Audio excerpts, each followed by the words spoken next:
Chaque jour, Alain Juppé affirme un peu plus son ambition de diriger la France. Le maire de Bordeaux était en déplacement au Maroc dans le cadre de sa campagne pour les primaires du Parti Les Républicains prévues en novembre. Objectif, séduire l'électorat d'origine arabe. Le Maroc est un pays ami pour la France et les Français. Les relations entre la France et le Maroc sont d'une intensité exceptionnelle et elles doivent le rester. Et si j'ai demain à exercer des responsabilités nationales, ce sera à l'évidence l'un des axes forts de ma politique étrangère. Alain Juppé a saisi l'occasion pour critiquer la politique du gouvernement Hollande, notamment dans le domaine de l'éducation. Regardez l'éducation nationale. Depuis 5 ans, même si on remonte à 2007, depuis 9 ans, il y a eu 6 ministres. Et depuis 5 ans, 4 ministres. Qu'est-ce qui se passe dans ce cas-là? Quand le ministre change tous les ans et demi, qu'est-ce qui gouverne? Qui est-ce qui a le pouvoir? Le maire de Bordeaux promet, s'il était porté à l'Élysée par les Français, des ministres plus stables afin de garantir l'efficacité des réformes.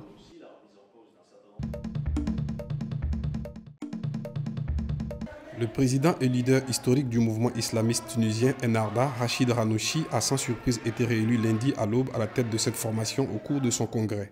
Il y a des présidents, mais il y a aussi des présidents leaders. Ce n'est pas la même chose. Et il y a des fondateurs. Lui, il a les 3 dimensions. Fondateur du parti, leader et président. Âgé de 74 ans, Ghannouchi a été réélu à plus de 75% des voix en obtenant 800 votes. Prédicateur enflammé dans les années 70, Ghannouchi est l'une des principales figures du mouvement islamiste tunisien. En 2013, les assassinats de 2 députés laïcs, Mohamed Brahmi et Chokri Belaïd, avaient sérieusement mis à mal la popularité du parti et de son leader, accusé de connivence avec les meurtriers. Depuis, le parti islamiste a multiplié les initiatives pour se relancer. Aujourd'hui, Ghannouchi et Kaïd Essebsi aiment à afficher leur entente aux grandes dames d'une partie de leurs bases respectives.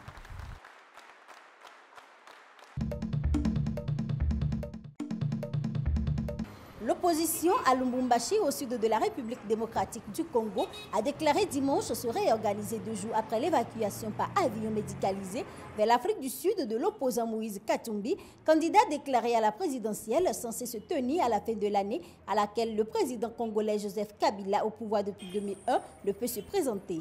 Si Moïse aujourd'hui n'entre pas au pays, en tout cas, c'est grave pour nous. C'est grave pour nous.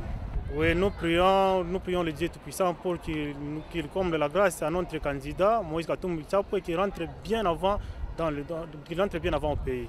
Vendredi, en fin de journée, les autorités judiciaires congolaises avaient autorisé Katumbi de sortir du pays afin de recevoir des soins dans des institutions médicales appropriées. Un jet médicalisé l'a embarqué dans la soirée pour l'Afrique du Sud après avoir été auditionné les 7 et 9 mai par un magistrat dans le cadre d'une enquête le liant à un recrutement de mercenaires. L'ONU et les pays occidentaux s'inquiètent du rétrécissement de l'espace politique en RDC ces 6 derniers mois.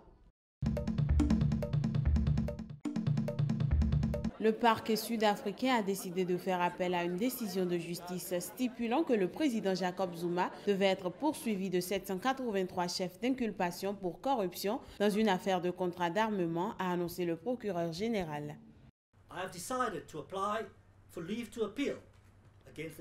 J'ai décidé de faire appel du jugement rendu à l'unanimité par la Haute Cour de Pretoria. L'intérêt public considérable dont il est question ici et les enjeux sont de grande importance constitutionnelle. J'ai chargé le procureur de l'État de déposer les documents requis ce matin.